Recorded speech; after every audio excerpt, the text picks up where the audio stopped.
जब ये lockdown declare हुआ और उसके बाद से सूरत में केसेस बढ़ने लगे, तो ग्राउंड रिपोर्ट्स जो आ रहे थे हमारे बाकी साथियों की ओर से, उसमें हमको ये पता चला कि नंबर ऑफ पॉजिटिव केसेस और डेथ्स जो है वो जो बताए जा रहे हैं उससे कई ज़्यादा है।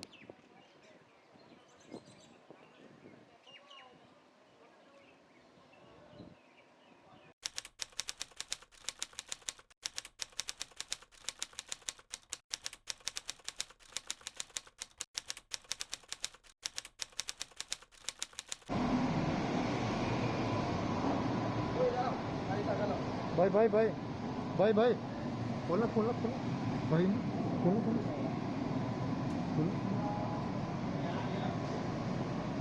सूरत म्यूनसिपल कॉरपोरेशन जो है डेली प्रेस ब्रीफिंग्स रिलीज़ करते थे, तो उसी को आधार बनाकर हमने कहा कि इसी को हम समझने की कोशिश करें कि इसमें से क्या चित्र निकलता है। एक ही प्रेस रिलीज में जो है वो क्यूमुलेटिव डेटा देते थे कि अब तक के कितने पॉजिटिव हुए हैं, प्लस पिछले 24 घंटे में जो है वो किस जोन में, हॉस्पिटल में कितने, कम्युनिटी में कितने हमको पॉजिटिव मिले हैं, ये भी डेटा दिया जाता था, और टेस्ट कितने हुए हैं और उस टेस्ट में कितने पॉजिटिव आए ये भी डेटा देते थे।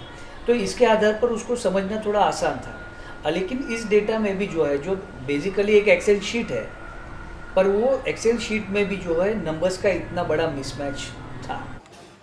ये करीबन लॉकडाउन 4 तक का हमने डेटा, यानी फ्रॉम लॉकडाउन 1 टू लॉकडाउन 4 ये डेटा हमने कंपेयर किया। तो ये 1.5 महीने का करीब लॉकडाउन था जो मई एंड तक चला। तो यानी मार्च से लेकर मई एंड तक का जो था, उस पूरे पीरियड में 1100 से ज़्यादा केसेस जो पॉजिटिव बताए गए लेकिन ऑन रिकॉर्ड नहीं लिया गया। ये इतना बड़ा मिसमैच हमको पता चला। और इसी डेटा को जो है हमने अथॉरिटीज़ के सामने तो रखा, लेकिन इसका नेक्स्ट स्टेप हमने ये भी किया कि डेली पेशेंट्स के डिटेल दिए जाते थे। पेशेंट्स हु वेर पॉजिटिव, जिनको अस्पताल में लिया गया, क्योंकि तभी होम क्वारंटाइन वाला कंसेप्ट नहीं था। जो लॉकडाउन था, उस लॉकडाउन के पीरियड के दौरान होम क्वारंटाइन वाला नहीं था, सभी को हॉस्पिटल लेकर जाते थे कंपलसरी। तो उस दौरान जो है जितने लोगों को हॉस्पिटल में एडमिट किया उसके नेम्स के साथ आता था, और जो डेली डिस्चार्ज हो रहे हैं उनके भी नाम और उनके नंबर्स आते थे। तो उसी के आधार पर जब हमने नामों को क्रॉस वेरीफाई किया और उसमें कॉमन नाम्स को निकाल दिया, उसमें कुछ स्पेलिंग मिस्टेक्स और इनको छोड़कर, तब भी हमको 984 नेम्स ऐसे मिले जो आइदर डिस्चार्ज हुए हैं पर उनको पॉजिटिव में नहीं बताया, जो पॉजिटिव हुए हैं लेकिन उनको डिस्चार्ज में नहीं बताया, और कुछ नाम ऐसे थे जिनको डेथ में भी नहीं बताया। तो जो 1100 का हमारा नंबर्स था वो और ये दोनों एकदम करीबी नंबर थे, जिसमें नाम होने के बावजूद और एक्सेप्ट उनके ऑफिशियल नंबर्स होने के बावजूद भी उसको नहीं बताया गया था। ऑफिशियल प्रेस रिलीजेस जो होती थी सूरत म्यूनसिपल कॉरपोरेशंस की, वो बंद हो गई, और सिर्फ जो है वो डेली पॉजिटिव केसेस के नंबर्स दिए जाते थे। नाम देना बंद कर दिया। सूरत कॉरपोरेशन अपने वेबसाइट पर जियो टैगिंग करके, यानी हर जगह अगर किसी एक पर्टिकुलर एरिया में केसेस आए हैं तो उसका टैगिंग होता था और वो आप मैप पर देख सकते थे। तो ये सारा भी बंद कर दिया उसको, यानी लोगों को पता ही नहीं चले आपके नज़दीक के सोसाइटी में है, आपके नज़दीक के एरिया में है, या आपके नज़दीक के घर में भी केस आया है। तो जो सूरत कॉरपोरेशन से जानकारी बड़ी आसानी से मिल जाती थी, वो सारी जानकारी बंद कर दी गई, क्योंकि ये एक फैक्ट फाइंडिंग रिपोर्ट की तरह पब्लिश किया था पीयूसीएल ने। तो हमारा तरीका ये रहता है कि फैक्ट फाइंडिंग के साथ साथ हम रिकमेंडेशंस भी देते हैं, और उसमें हमने कई रिकमेंडेशंस भी दिए थे कि नंबर 1 कि ज़्यादा ट्रांसपेरेंसी होने से लोग जो है वो सरकार पर ज़्यादा विश्वास रखेंगे और सरकार की बातों पर ज़्यादा गौर करके उस तरह से बिहेव करेंगे। नंबर 2, हमने ये भी देखा था कि उस वक्त में भी जो आज भी चल रहा है कि मेडिकल फ्रेटर्निटी जो है, जिनको पूरी सुविधा नहीं मिल रही थी, पीपी किट्स उस वक्त भी नहीं मिल रहे थे और उनके पगार के भी इश्यूज थे, तो उन चीज़ों को भी सॉल्व किया जाए। कम्युनिटी वॉल्टियर्स जो है उनकी मदद ली जाए, जहाँ पर डायरेक्ट कांटेक्ट में नहीं आना होता है कोविड पेशेंट्स के, ऐसी जगहों पर। तो ऐसे कई सारे सुझाव हमने रखे थे, लेकिन ये रिपोर्ट और उसके साथ एक लेटर भेजने के बावजूद भी आज तक उसको एक्नॉलेज भी नहीं किया गया है। हम लगातार कलेक्टर, सूरत डिस्ट्रिक्ट कलेक्टर, सूरत म्यूनसिपल कमिश्नर, सूरत डिस्ट्रिक्ट कलेक्टर से तो मैं खुद 2 बार मिलकर आया हूँ, जब कई सारे सुझाव भी हमने रखे थे और हम जो कर रहे थे उसके बारे में भी उनसे काफ़ी बातें हुई।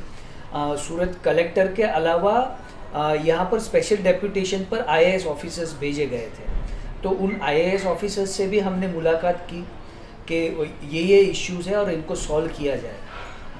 आप ऐसा मानिए कि बेसिक इश्यूज जिसमें सूरत के अथॉरिटीज़ के अपडेटेड कॉन्टैक्ट नंबर्स होने चाहिए, इंक्लूडिंग लैंडलाइन। तो लैंडलाइन भी जिस ऑफिस का जो लैंडलाइन दिया गया था या वो फंक्शनल नहीं था या वो किसी और ऑफिस का था, इस तरह के बेसिक अपडेशन भी जो डिज़ास्टर के वक्त में, इमरजेंसी के वक्त में सबसे बहुत ज़रूरी होता है कि इंसान वहीं पर कॉल करके उसको सॉल्व करने की कोशिश करेगा, वो नहीं मिल रहा था। हेल्पलाइन नंबर्स जो दिए गए थे 104, ये जो है स्टेट हेल्पलाइन नंबर दिया गया था। इस हेल्पलाइन नंबर पर अगर आप फ़ोन करते हैं, हमारे कई सारे साथियों ने फ़ोन करके इमरजेंसी में पूछताछ करने की कोशिश की, तो उनको जो नंबर्स दिए जा रहे थे सूरत के अथॉरिटीज़ के, वो नंबर्स भी गलत मिल रहे थे। करीब 150 से ज़्यादा मेडिकल में डॉक्टर्स से लेकर बाकी स्टाफ के लिए रिक्रूटमेंट की एडवर्टाइजमेंट आई है कि आप वॉक इन इंटरव्यू दीजिए और रिक्रूटमेंट के लिए आप लोग आइए। तो पूरा 1 साल बीत जाने के बाद भी आपके पास 150 स्टाफ कम है, और जबकि आप कह रहे हैं कि हम प्रिपेयर्डनेस के लिए शुरू में ही जब लॉकडाउन हुआ था वो प्रिपेयर्डनेस के लिए किया गया था, तो पूरा 1 साल लॉकडाउन तो गवाया ही, आपने पूरा 1 साल भी गवा दिया है। तो लेसन्स हमको सीखने चाहिए थे, वो लेसन्स आज भी नहीं लर्न किए हैं। सरकार पर एक बहुत बड़ा मिसट्रस्ट खड़ा हुआ है कि उसकी किसी भी बातों को सीरियसली ले नहीं रहे हैं। चीफ मिनिस्टर का रेस्पॉन्स बिल्कुल ही इरिस्पॉन्सिबल था, ये मैं कह सकता हूँ। जब ये रिपोर्ट हमने रिलीज़ की जून में, उसके बाद प्रेस चीफ मिनिस्टर यहाँ जायज़ा लेने के लिए आए हुए थे, तब प्रेस ने उनसे पूछा भी था कि ये डेथ के नंबर्स जो है वो क्यों ऐसे अलग आ रहे हैं। तो चीफ मिनिस्टर ने कहा मुझसे मत पूछिए, ये आप ब्यूरोक्रेसी से पूछ सकते हैं। आप बिल्कुल इनएफिशिएंट है इन चीज़ों को हैंडल करने में, ये छुपाने की एक कोशिश हो सकती है, वो सरकार के लेवल पर भी हो सकती है या एडमिनिस्ट्रेशन के लेवल पर भी ये हो सकती है। दूसरा ये है कि पॉलिटिकल रीज़न भी हो सकता है इसमें, क्योंकि गुजरात जो है वो बीजेपी रूल्ड स्टेट है, मोदी जी जो हमारे प्रधानमंत्री हैं वो यहीं गुजरात से गए हैं, तो अगर गुजरात किसी तरह से फॉल्टर करता है इन चीज़ों को कंट्रोल करने में, तो वो सीधा सवाल जो है वो मोदी जी पर उठता है। तो ये भी मामला एक हमको लगता है कि ये था कि जिसकी वजह से गुजरात में जो एक्चुअल परिस्थिति थी वो बुरी और बदतर होने के बावजूद भी उसको दबाया गया, उसको छुपाया गया।